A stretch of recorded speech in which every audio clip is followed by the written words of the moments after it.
While searching online for interesting challenges, I discovered Smogust.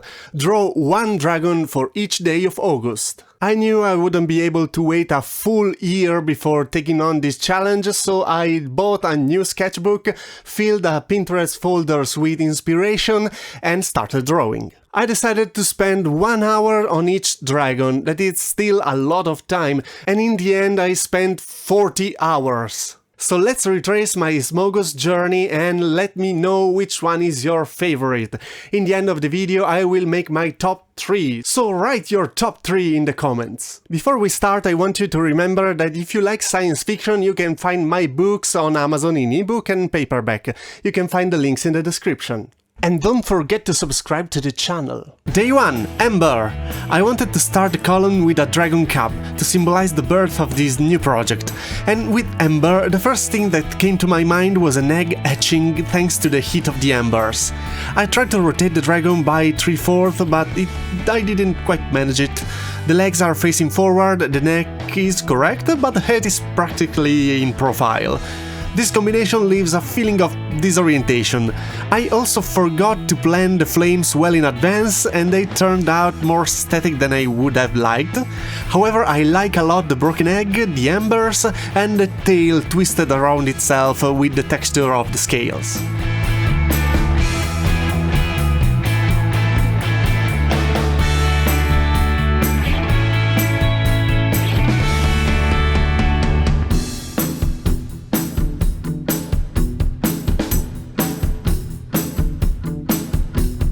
Day 2. Tundra.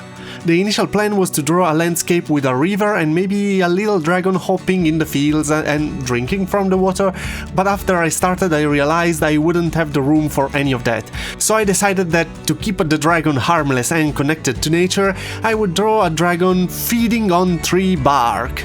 Yes, I drew a dragon eating bark. Yes, in the Tundra, where by definition there are no trees. But I really like how I rendered the effort it is making to tear it from the tree, with its paws holding it steady and the head pulling.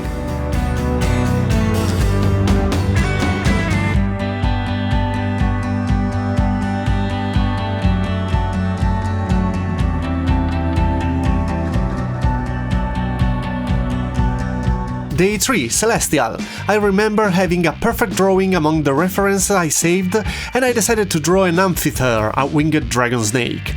I decided to give it an H shape, with the body forming 3/4 of the shape and the outline of the wing at the top right tracing its perimeter. I really like how it turned out, although I would have liked to make the plumage fluffier and add some atmospheric elements such as the sun peeking through the clouds behind it, but I did not have the time.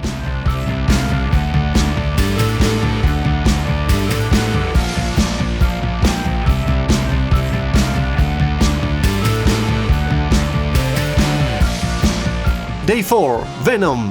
I think this is the ugliest one I've done so far. The body is tucked and lacking in detail, a problem accentuated by the fact that, being a wyvern, there are no front limbs to take up space. I like the outstretched legs, and although it has a terrible snout, I'm happy that I managed to render the venom dripping from its fangs in a decent way. For a moment I was afraid that I would draw a very normal wyvern without being able to give it the distinctive touch of the theme of the day, but in the end I managed to do it.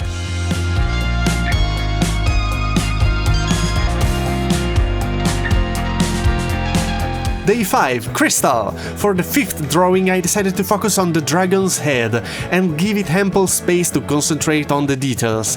In the end I didn't detail it so much, but I love the smooth, clean feels it conveys. Since the theme was crystal, I wanted the dragon's bone to be crystalline, but you can't really see that in the final result. Maybe I should have made them squared instead of round, so I could facet them and draw reflections of light that would have better conveyed the idea. In any case, it's one of my favorite dragons.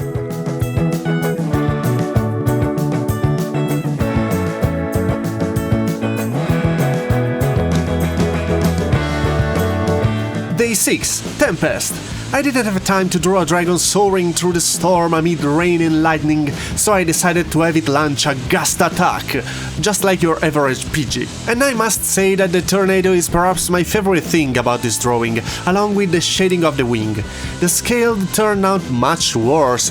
I didn't have much time, and although they give it a very different look from the previous dragons, perhaps I exaggerated. From this distance you shouldn't be able to see every single scale. Maybe I should have just made a few in strategic places and left it like that.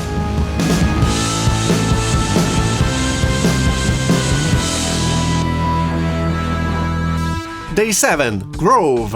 Rather than in a grove, I wanted to draw this dragon emerging from its lair, a den of logs similar to that of a beaver. I tried to make it appear from the shadows inside, but I'm not convinced by the result, perhaps because of the den itself, which, although it took me a lot of time, doesn't look as good as I would have liked and just looks like a pile of dirt covering it.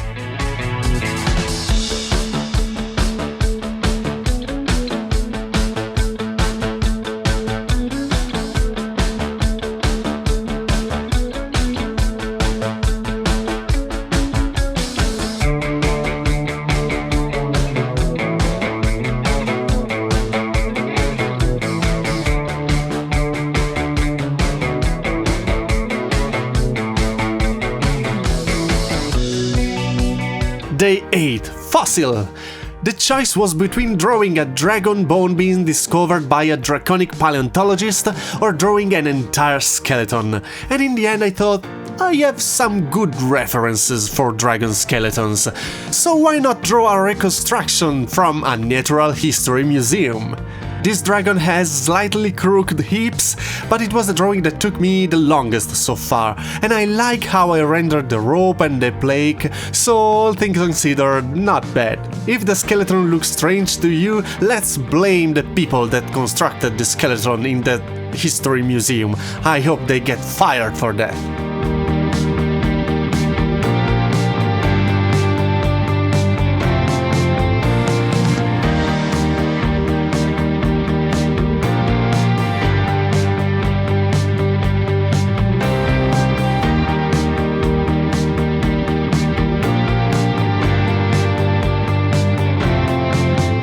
Day 9. Clockwork. I immediately thought of drawing a steampunk mechanical dragon.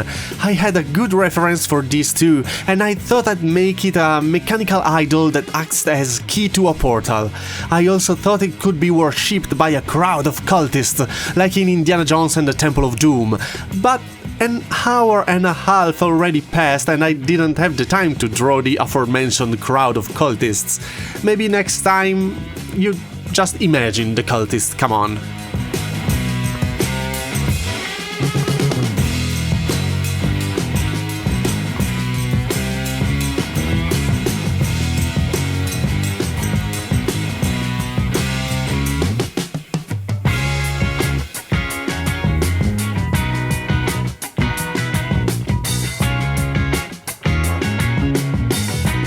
Day 10. Void.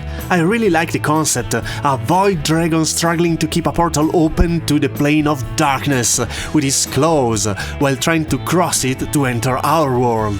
I like the execution a little less. It could have been done better.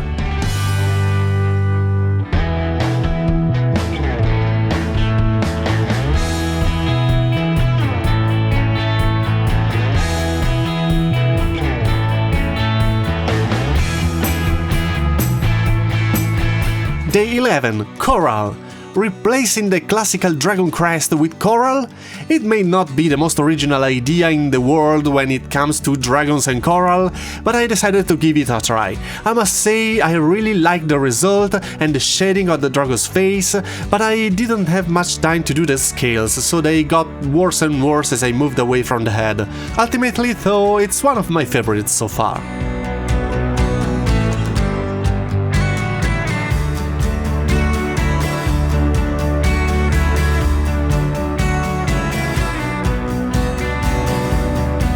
Day 12, Cinder. I had thought about drawing a dragon made of ashes and lapils at first, but then I decided it had to be a dragon that had just incinerated an adventurer, so I created this dragon that takes a warrior by surprise, popping up from behind the battlements and incinerating him. I laughed way too much while drawing the smoking boots.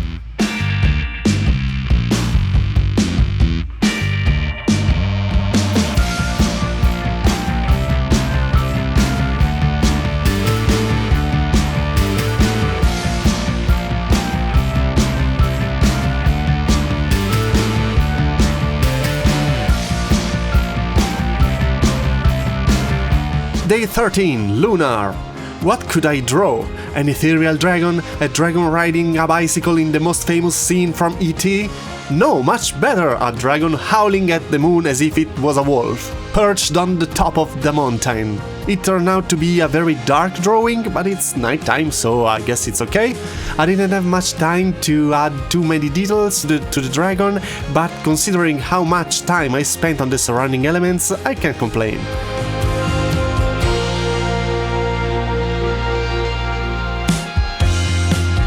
Day 14, Warden! A guardian necessarily needs something to guard, and in this case I decided it would be a gatekeeper, which is why he's standing in the way and will only let you pass if you know the password. I really like how the drawing turned out, even though it's not my favorite, but it really conveys the dragon's mission well. It's a shame about all the asymmetries you can see on its belly, but I miraculously drew his legs without making him look like a giant toad, so I'm happy with it.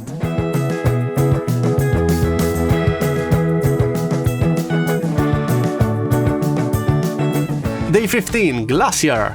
At first I thought of drawing a dragon made of ice, or with ice spikes, and then I thought it would be a good time to revisit the dragon from Day 5, Crystal, and make some square growth with ice. Then I thought of drawing an ice cube tray from the freezer with the dragon eggs instead of ice cubes, one of which was hatching like the drawing from Day 1. Then I had a brainwave, a dragon that licked a glacier and got its tongue stuck. That's it, this is my favorite, at least for now. I laughed a lot more than necessary at this poor little dragon with half meter of a tongue stuck to the ice.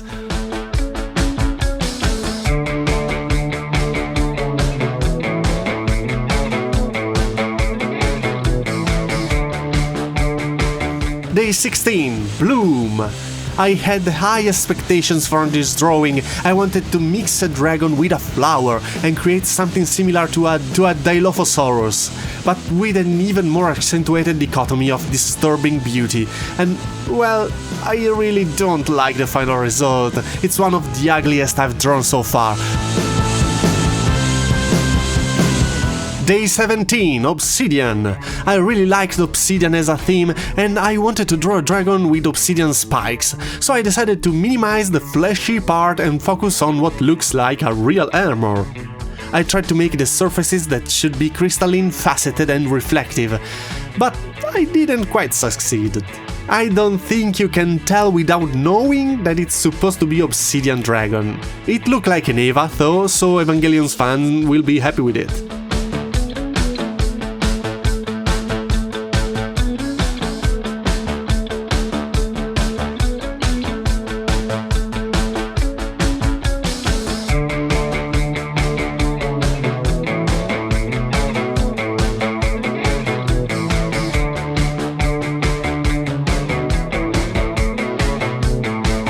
Day 18, Spire. The Spire team came about one day when I was watching an Artwood tutorial showing how to draw this little dragon twisted around a rocky pillar, and I decided, even though it seemed more ambitious than the others, to try to do it.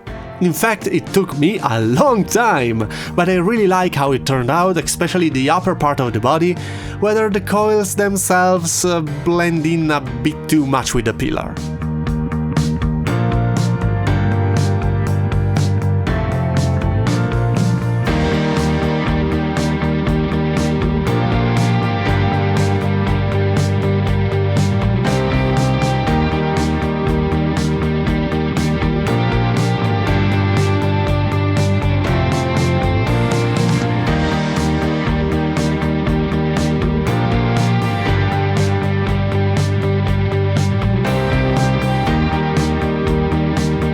Day 19, Inferno.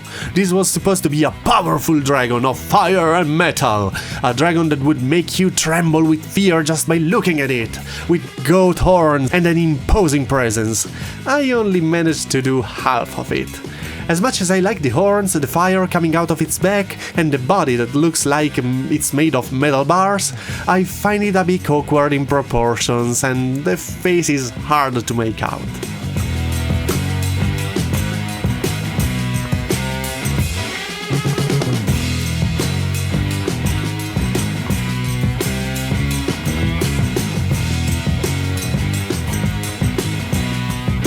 Day 20, Rot.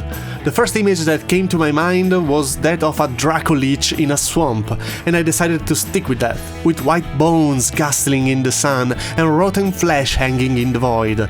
I added a skull but didn't have time to draw the swamp below. I also wanted to draw a magical flow running through the now skeletal neck to give the impression that this creature was supported not by muscles and tendons, but by magic itself. But I didn't know how to do it and didn't have much time to figure it out, so...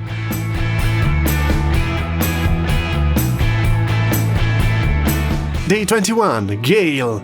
In this drawing I wanted to depict a dragon struggling to fly during a storm.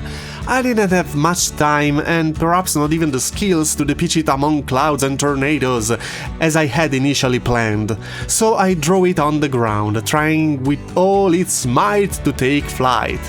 For the representation of the strong wind, I took inspiration from Disney's Pocahontas, using leaves carried by the gust to suggest the presence of the wind.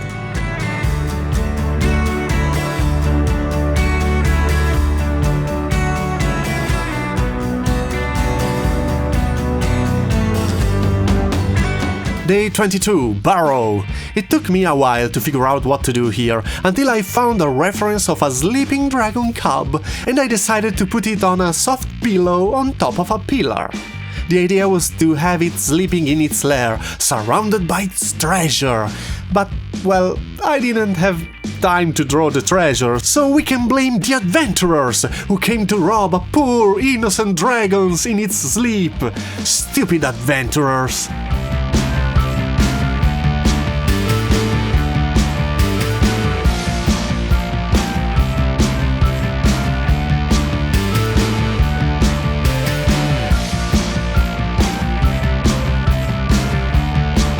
Day 23, Spectral. Spectral is pretty accurate as a suggestion, a ghost dragon.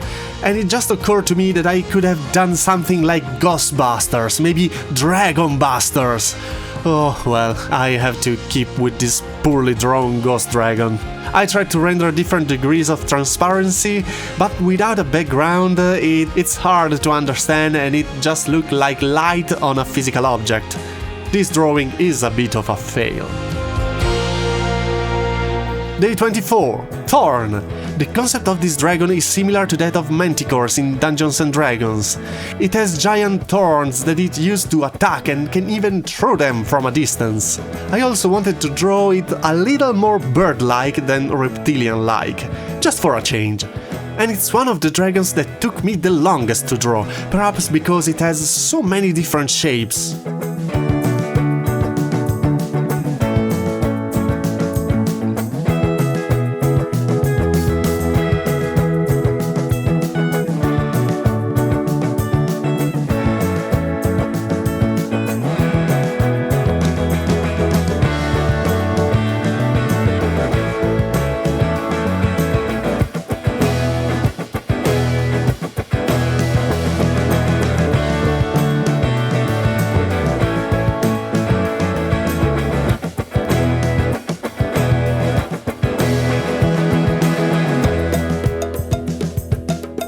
Day 25, Mirage. I had a beautiful concept for this illustration. I wanted to draw a dragon distorted by the heat of the sun, like a mirage when you watch the lions in a Serengeti documentary. To do this, I divided the sheet into sections and tried to distort the image, but unfortunately it proved too complex for my abilities. And I was told that the result was a dragon that had met Kenshiro's ray and been sliced up. Day 26, Runestones. When I thought of runestones, Norse engravings immediately came to my mind, so I used a Vex Vizier, a Norse compass, as a reference, and surrounded it with a stylized dragon. There are many images like this on the internet, but I gave mine a personal touch, and in fact the dragon is a little crooked. But, well, it was my first time. If I had to do it again, I think I could manage the angles better.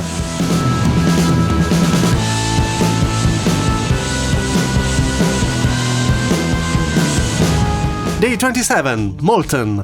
For this drawing I wanted to illustrate a volcanic dragon dripping magma, whose outer body as it cools produces lava stones plate, and whose roar is capable of melting metal. I spent a lot of time finding a shape of the head that I was happy with, and I didn't have much time to model the flow of magma running through its body, with lamps cooling into rocks as they moved outwards, and the fire of the volcano flowing through its jaws. I like how dynamic it is, but I'm afraid the first curve of the body doesn't make much sense. Oh well, that's how it went.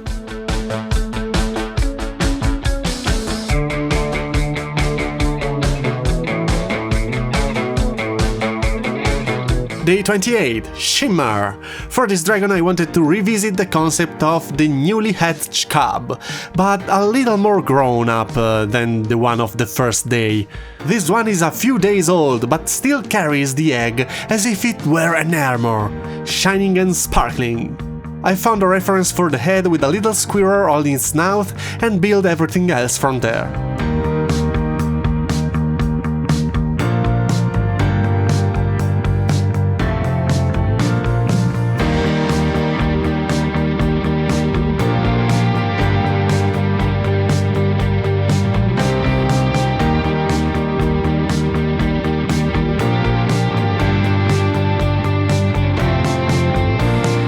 Day 29, Echo. This is the most detailed landscape drawing I've done, and I really like the concept. A roaring dragon and sound waves bouncing off the rock face in front of it and backward towards it. However, it required several elements: a promontory, a rock face, the sea in the distance, and the sound waves. As a result, I didn't have much time to complete the dragon itself, and I think you can tell. It has a dog-like face that I'm not crazy about, and it's not as detailed as I would have liked, despite my attempt to draw beautiful scales on its neck and belly.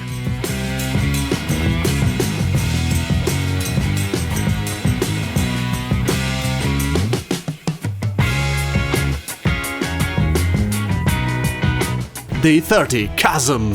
For this drawing I wanted a dragon observing the inscrutable depth of the abyss, and for a change and to do something special, I wanted the camera to be inside the abyss. I would have liked an even more pronounced effect than I gave it, but I would have to draw the dragon even smaller, and I didn't want to shift the focus too much from the dragon to the abyss.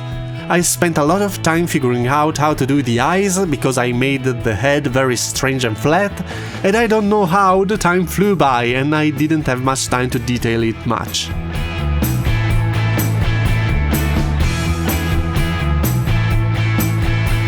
Day 31, Crown! When I got to the last drawing I decided it should be the most beautiful of it all, so I decided to spend 2 hours on it.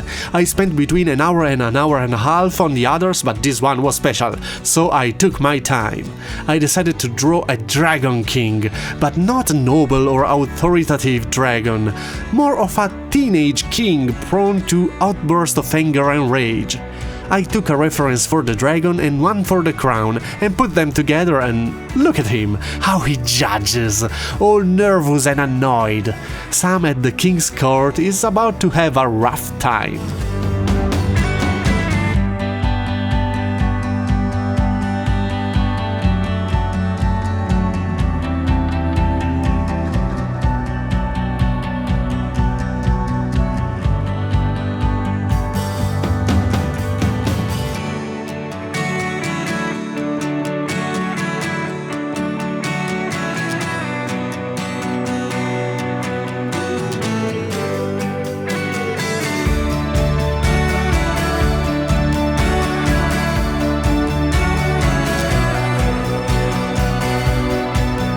And now it's time for my top 3. At 3rd place we find Burrow, that little cute dragon sleeping on its pillow while adventurers ride its lair. Poor little thing. At 2nd place we find Glacier, a dragon that, enchanted by the beauty of ice, decided to lick it and got its tongue stuck. Also, the lower part of his tongue. How is it possible? It's so stupid. And in the 1st place we find Crown, that little dragon king all nasty and upset, looking at you from upside down and judging you. I can't help but loving it, and I also already used it as a WhatsApp sticker many times. I think that they're my favorites because more than any other, they tells a story, they build up a character, and they make me laugh. I look forward to read your top 3 in the comments, and while I wait, I wish you happy reading, happy writing, and happy drawing.